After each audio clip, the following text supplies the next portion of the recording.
सास का हिसाब। अच्छा रवि, कल आपने कितना खर्च किया? खर्चा? मैं कुछ समझा नहीं। अरे माँ जी की दवाइयाँ लेने गए थे ना, तो कितना खर्चा हुआ आपका? 4,000 रुपये की आ गई थी। मैंने ना पूरे महीने भर की ला के रख दी इसलिए। 4,000 रुपए की दवाइयाँ? इतना खर्चा कर दिया आपने? अरे इसमें क्या हुआ? अब तुम्हें तो पता ही है कि माँ की तबीयत ज्यादा ठीक नहीं रहती। उनके लिए दवाइयाँ कितनी जरूरी है। हाँ, वो तो सही बात है आपकी। मैं तो आपके लिए कह रही थी, आप इतनी मेहनत से पैसे कमाते हैं, इसलिए मैं तो बस चाहती हूँ कि हम थोड़े पैसे बचा लें अपने भविष्य के लिए। हाँ, तुम्हारी बात सही है, पर इसका मतलब ये तो नहीं कि माँ की दवाइयाँ और जरूरी खर्चों के लिए भी उन्हें मना कर दूं। माँ जी, मैं बाजार जा रही हूँ सब्जी लेने। सुनीता बहू, तो बाजार जा रही है तो पालक और करेले भी लेते आना। बहुत दिनों से नहीं खाए ना। और मैं पालक का जूस भी पी लूंगी। अभी पिछले महीने तो आपने करेले और पालक मंगवाए थे माँ जी। हाँ, तो डॉक्टर ने मुझे करेले का रस पीने को कहा है ना, इसलिए। माँ जी, आपके खर्चे ना बढ़ते ही जा रहे हैं। आपको पता है आजकल सब्जियाँ कितनी महंगी हो गई है, और आप है कि आपको पालक और करेले खाने। अरे बहू, ठीक है, जैसा तुझे अच्छा लगे वो सब्जी लेकर आना बस। ये तो मुझे डॉक्टर ने कहा था, इसलिए मैंने तुम्हें कहा। माँ जी, आपको समझना चाहिए, रवि एक ही है कमाने वाले। आपके खर्चे पहले से ही ज्यादा है। अभी आपकी दवाइयों पे उन्होंने इतना खर्चा किया था, ऐसे हम बचाएंगे क्या अपने भविष्य के लिए? थोड़ा अपनी जरूरतों पे काबू रखिए ना। ठीक है बहू। सुनीता अपनी सास को हमेशा ही खर्चे के लिए सुनाती रहती, पर कावेरी कभी भी किसी भी बात का बुरा नहीं मानती थी। हालांकि वो पैसे अपने बेटे से मांगती थी, लेकिन माँ और बेटे के बीच में सुनीता हमेशा आ जाती थी। रवि बेटा, तू ऑफिस जा रहा है? हाँ माँ, कुछ काम था। हाँ, मैं सोच रही थी आज देवी के मंदिर में प्रसाद चढ़ाऊं। हाँ हाँ माँ, क्यों नहीं। मैं तुम्हें पैसे दे देता हूँ, तुम पूरे परिवार की तरफ से प्रसाद चढ़ा देना। अरे पर किस बात का प्रसाद चढ़ाना है आपको माँ जी? अभी पिछले हफ्ते ही तो हमने कुल देवी के मंदिर में पेड़े चढ़ाए थे। क्या सुनीता, वो पिछले हफ्ते नहीं था, उस बात को काफी समय हो गया है। और देवी माँ के मंदिर में ही तो चढ़ा रहे हैं ना प्रसाद।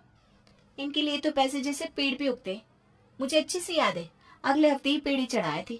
अब एक काम करती हूँ, एक डायरी बना लेती हूँ जिसमें माँ जी का सारा हिसाब रखूंगी। एक एक पैसे का हिसाब उसमें लिख दूंगी। फिर देखती हूँ कैसे मैं कुछ भूलती हूँ, और जब मुझे याद नहीं आएगा तो ये डायरी देख लिया करूंगी। सुनीता ने अब एक डायरी रखना शुरू कर दिया था। उसमें कावेरी जो भी खर्चा करती, सुनीता उस डायरी में लिखती जाती। माँ जी, आज आपने रवि से 200 रुपये लिए थे ना? हाँ, सुबह लिए थे। क्यों, क्या हुआ बहू? कुछ नहीं माँ जी, मैंने एक डायरी बनाई है जिसमें आज के बाद मैं सब कुछ हिसाब रखने वाली हूँ। हिसाब किस बात का बहू? अरे माँ जी, आप जो भी पैसे इनसे लेती हैं उनका कोई हिसाब तो होता नहीं। कहाँ खर्च करती हैं, किसे देती हैं, कितने आपके पास बचते हैं। इसलिए आज से मैं इस डायरी में सब कुछ लिखती जाऊंगी। अभी आपके पास ये 200 रुपए है ना, इसलिए अगले हफ्ते तक आपको खर्च करने की जरूरत नहीं पड़ेगी। फिर ये खत्म हो जाए तो मुझे बताइएगा कि आपने कहाँ खर्च किए और आपके पास कितने बचे हैं। सुनीता ने डायरी तो बना ली थी, लेकिन अब वो कावेरी की हर छोटी बड़ी चीज पे नजर रखने लगी थी। वो कावेरी से हर चीज का हिसाब मांगती थी। अरे रवि बेटा, मुझे कुछ पैसे तो देना। मैं सोच रही थी त्योहार आ रहा है तो तेरी बुआ को एक सूट और शगुन भेज दो, वो भी खुश हो जाएंगी। एक मिनट माँ जी, मुझे डायरी देखने दीजिए। इसमें मैंने आपका सारा हिसाब रखा हुआ है। इसके हिसाब से आपके पास अभी भी 100 रुपए होंगे।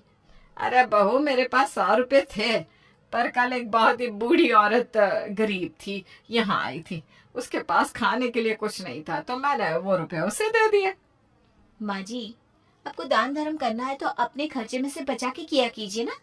ये रवि से हर बार पैसे लेना, वो भी दान धर्म करने के लिए, ये सही नहीं है। आपने अगले महीने की 11 तारीख को 2 नारियल पानी लिए थे, वो भी कितने महंगे थे। मैंने ये डायरी इसीलिए तो रखी है कि मैं सब कुछ साफ साफ बता सकूं कि माँ जी क्या क्या खर्च करती हैं। उनके खर्चे इतने बड़े हैं कि मुझे डायरी रखनी पड़ रही है। कभी उनकी दवाइयों के खर्चे, कभी उनके रिश्तेदारों के खर्चे, इन सब का हिसाब रखा है मैंने। अच्छा किया बहू कि तूने हर चीज का हिसाब रखा है। अब मैं सोच रही हूँ कि मुझे भी रखना चाहिए था हर चीज का हिसाब। हाँ, आप किस चीज का हिसाब रखेंगी? काश मैं भी तेरी तरह इतनी समझदार होती।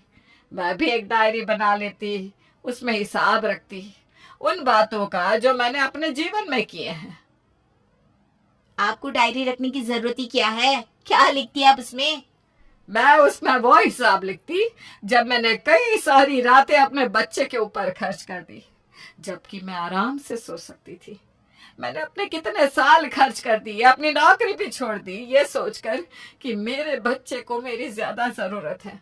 मुझे वो खर्चा भी लिखना चाहिए था। जब मैंने अपने सारे गहने बेचकर अपने बेटी की पढ़ाई को अहमियत दी, ये मेरी दुआओं का हिसाब भी लिखना था। लेकिन क्या करूं बहू, मैं तो जितनी समझदार नहीं हूं ना। अगर होती तो ये सारे हिसाब मैं उस डायरी में जरूर लिख लेती। माँ, आई एम सॉरी माँ, सुनीता की तरफ से मैं आपसे माफी मांगता हूँ माँ। आप क्यों माफी मांग रहे हैं रवि?